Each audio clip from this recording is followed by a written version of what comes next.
People used to say a lot of nasty things about me. Oh, look at that psycho. He's gonna get us all killed. The fictional city of Falkenheim, where Nazi Germany is starting to collapse, is the home of Jojo, a 10-year-old boy who keeps Adolf Hitler as his imaginary friend but can't tie his own shoes.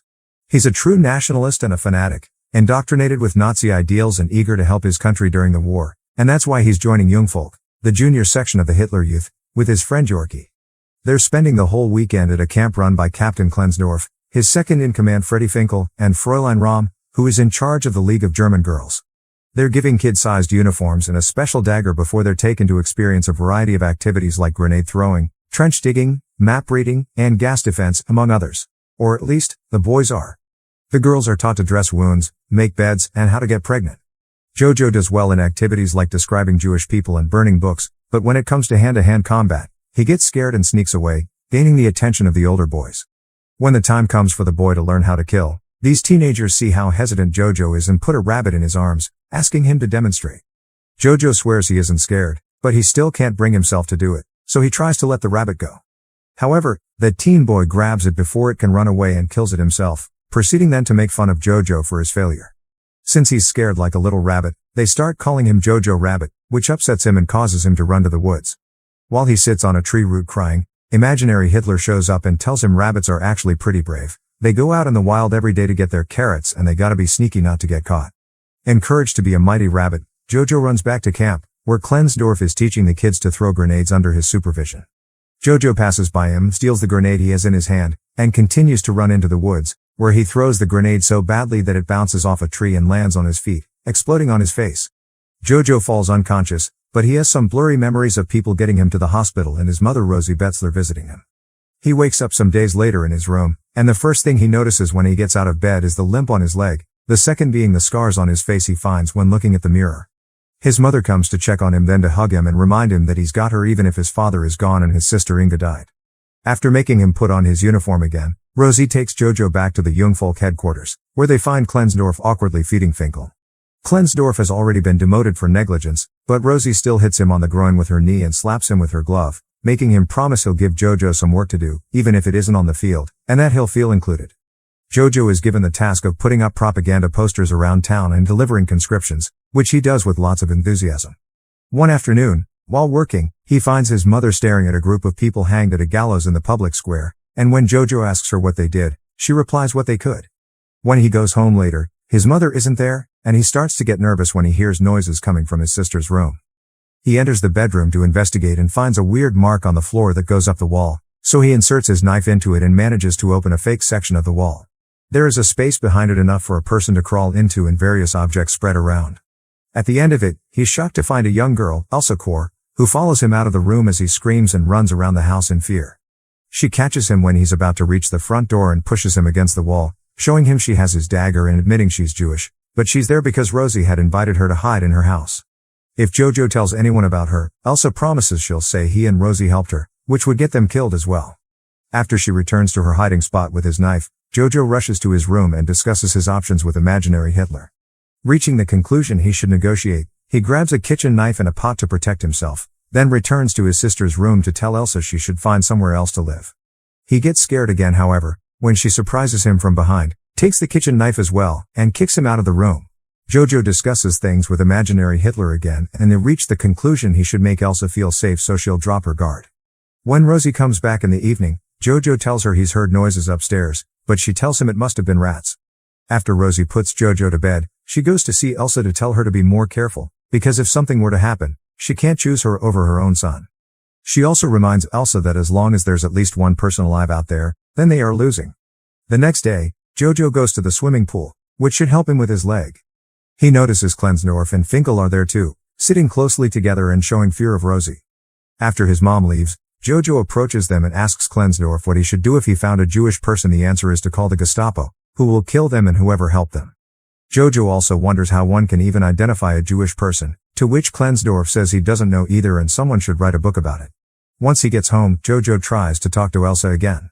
After pointing out they're at a stalemate because neither of them can tell on the other if they don't want trouble, he tells her he'll allow her to stay in exchange for information about the Jewish people, so he can write an exposé book. Elsa accepts and explains they're people just like him, but since he won't believe her, she says they're money-loving demons that are allergic to food. Jojo quickly catches on her plan to get him to bring her food, and when he starts explaining the Aryan race is superior and the Jewish people are weak, Elsa grabs him, covers his mouth, and shakes him as she explains to him there's nothing weak about Jewish people before she goes back to her hiding spot. When Rosie comes back in the evening, she burns something in the fireplace before pouring some wine and playing music. She's very happy because the Allies have taken Italy and France will be next. Jojo begins arguing with her for being against her country, so Rosie cuts the conversation short and tells him to eat. She isn't eating though, claiming she isn't hungry, and Jojo quickly suspects she's saving the food for Elsa, so he decides to have the leftovers for himself. He thinks that if his father were here he would understand, and since he wants to see him so badly, Rosie puts on her husband's jacket and paints a beard on her face with ash to scold Jojo for talking like that to his mother. Using her husband's voice, she also asks him to take care of her because she's doing the best she can. Then she turns up the music and makes Jojo dance with her. The next day, Jojo gives Elsa a pencil and paper for her to draw where Jewish people live and where Jewish women lay their eggs. Elsa starts drawing, but she refuses to answer questions about her family. However, she does tell Jojo about her fiancé Nathan, who is away fighting with the resistance. The picture she gives Jojo is a drawing of his own head because that's where Jewish people live.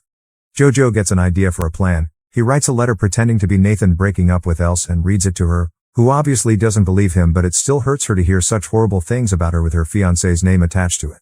She rushes back into her hiding spot, and seeing her so upset and human makes Jojo regret the whole thing, so he writes a new letter as Nathan saying the last one wasn't true and he does still love her.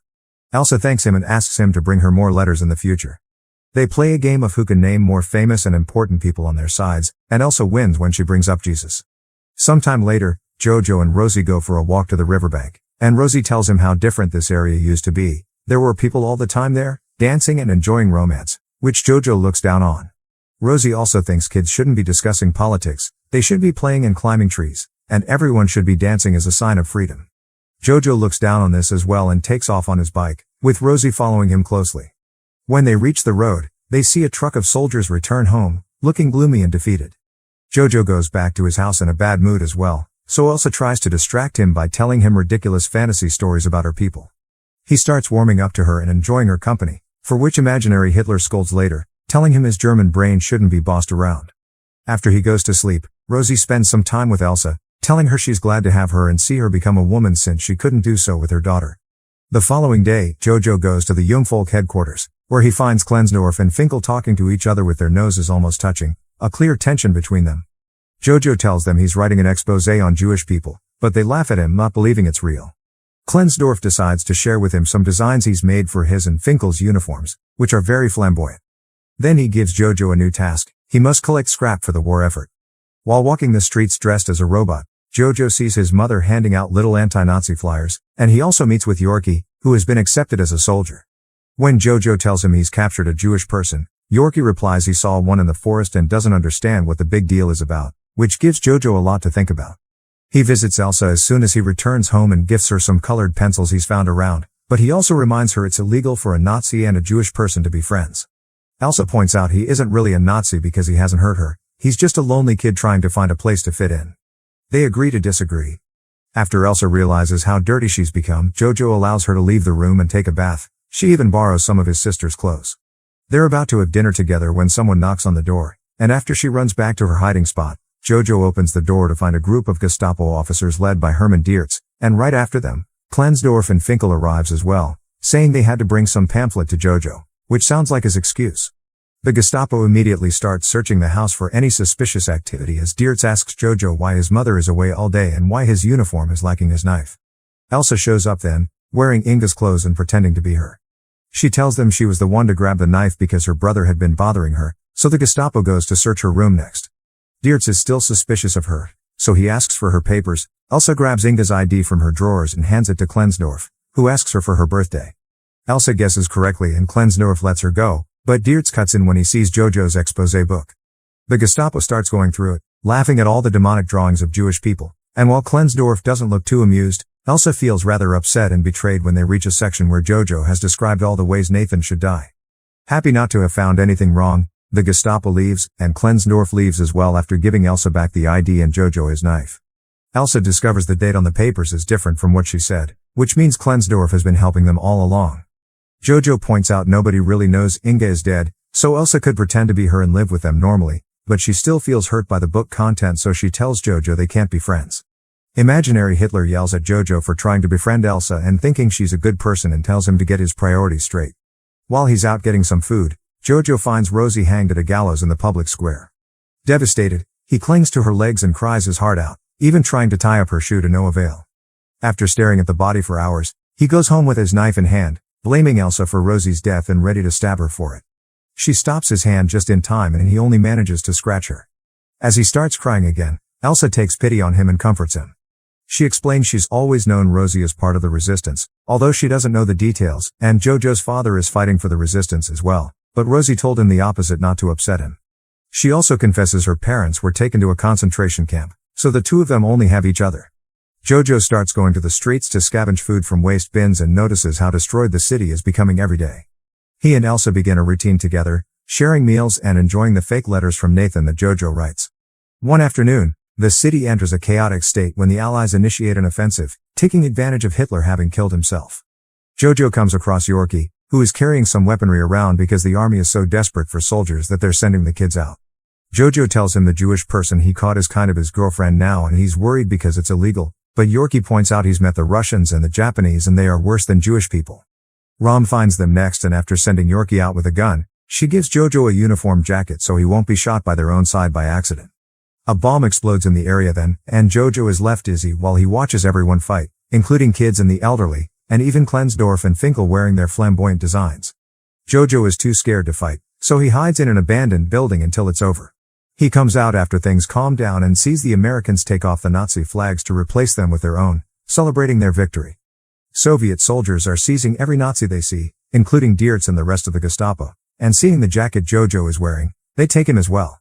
He finds Klensdorf among the other prisoners, who tells him he's a good boy and that he should take care of his sister before taking off his jacket and spitting at him, calling him a Jew so that the soldiers let him go. Jojo can only watch as Klensdorf is taken away to be executed by a firing squad. On his way home, Jojo finds Yorkie, who says he'll go to see his mother for a cuddle. When he points out Jojo's girlfriend can be free now, Jojo gets crestfallen at the idea of Elsa leaving and rushes back to the house. He decides to lie to Elsa and tell her Germany won the war so she can't leave, but after going through his book and seeing drawings of his mother and a rabbit in a cage, he pretends to write another letter from Nathan and reads it to her, saying he has a plan to sneak her out of the city. Then, Elsa finally confesses that Nathan died last year of tuberculosis, but she's found the letters comforting. Jojo admits that he loves her romantically, but he knows she only loves him like a brother, which she agrees with, so he wants to help her escape anyway. Imaginary Hitler is disappointed in him for this and tries to convince him to change his mind, but Jojo finally stands up to him and kicks him out of the house through the window. Elsa is hesitant to go out, but Jojo encourages her until she manages to cross the door. At that moment, a car with the American flag drives by, so Elsa slaps Jojo for having lied to her. When wondering what to do next, they decide to dance to celebrate their freedom. Make sure to subscribe and turn on notifications so you can watch more videos like this. Thanks for watching.